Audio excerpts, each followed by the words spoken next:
اس video میں مرزا صاحب کے تمام جاننے والوں، تمام ماننے والوں، تمام عقیدہ پرست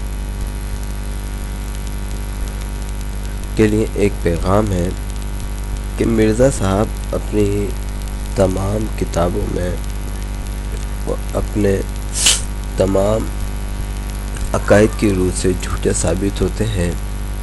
جیسے کہ مرزا صاحب اپنی ایک کتاب میں واضح طور پر لکھوا رہے ہیں کہ کتاب کا نام ہے ایام الصلاح، صفحہ نمبر 168، روحانی خزائن جلد نمبر 14، صفحہ نمبر 394، جو کہ خود مرزا صاحب نے لکھی، رائٹر مرزا صاحب ہیں۔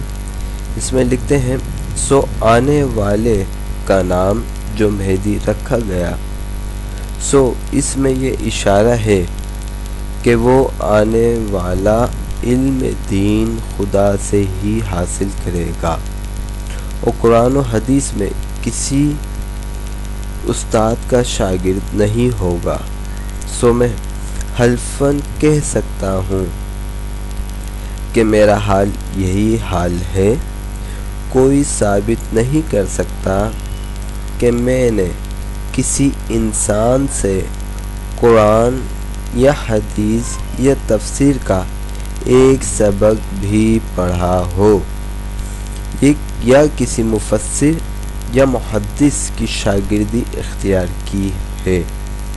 بس یہی مہدویت ہے جو نبوت محمدیہ کے منہاج پر مجھے حاصل ہوئی ہے، اور اس اسرار دین بلا واسطہ میرے پہ کھولے گئے ہیں۔ یہاں پر مرزا صاحب دعویٰ کرتے ہیں کہ یہ مہدی ہیں، اور یہاں پر یہ بھی دعویٰ کیا گیا ہے کہ انہوں نے قرآن و حدیث کسی استاد سے نہیں پڑھی۔ کوئی ثابت نہیں کر سکتا کہ قرآن و حدیث میں ان کا کوئی استاد ہے، اور اس بات کا یہ حلف بھی اٹھاتے ہیں۔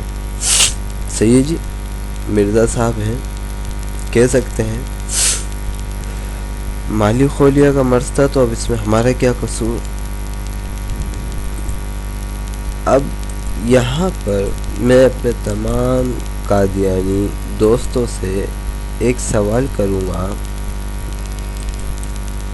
کہ جی مرزا صاحب ایک جگہ فرماتے ہیں کہ میرا کوئی استاد نہیں، جبکہ خود مرزا صاحب کا اعتراف موجود ہے کہ انہوں نے عربی، فارسی، قواعد، معارف، تجوید، حکمت، منطق وغیرہ کی تعلیم فضل الہی نمبر 1، نمبر 2 فضل احمد، نمبر 3 گل علی شاہ نامی استادوں سے حاصل کی، جس کا ثبوت مرزا صاحب کی کتاب البریہ حاشیہ صفحہ نمبر 162 اور 163 میں ملتا ہے۔ اس کے علاوہ روحانی خزائن جلد نمبر 13 صفحہ نمبر 180 سے لے کے 181 تک ملتا ہے۔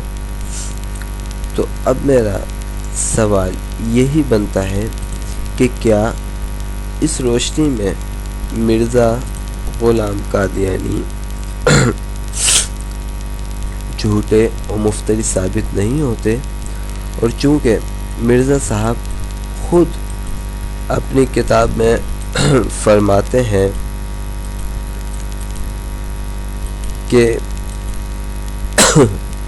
میری ہر بات الہام پر مبنی ہوتی ہے، یعنی میں جو کچھ کہتا ہوں وہ سب خدا کے امر سے کہا ہے، اور اپنی طرف سے کچھ نہیں کہتا۔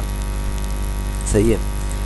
پھر مرزا صاحب لکھتے ہیں تحفہ گولڑویہ کے اندر ضمیمہ صفحہ نمبر 20، روحانی خزائن جلد نمبر 17 صفحہ نمبر 56 میں کہ جھوٹ بولنا مرتد ہونے سے کم نہیں۔ تو کیا مرزا صاحب اپنے ہی فتوے سے مرتد نہیں ہوتے؟ تمام قادیانی حضرات ذرا یہ سوچیں کہ ایک شخص جو کہ اتنا بڑا جھوٹا کہ وہ جو مرضی میں آئے وہ بولے اور اس کو خدا کا کلام کہہ دے؟ وہ کیسے ایک سچا انسان ہو سکتا ہے؟ ایم ٹی اے کے تمام مربی حضرات اور قادیانیت سے ریلیٹڈ تمام مربی حضرات اس سوال کا جواب دیں، یا کم سے کم مرزا صاحب کو ایک سچا انسان ثابت کر دیں۔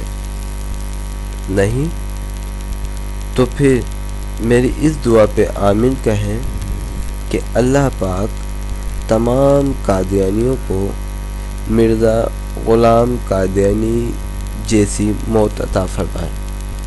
اب کہیں آمین، شرمانے کی ضرورت نہیں، آپ کے نبی جیسی موت ہے، کوئی میرے جیسی موت نہیں بھائی، تو کہہ دیجیے آمین، یا مرزا کو سچا ثابت کریں۔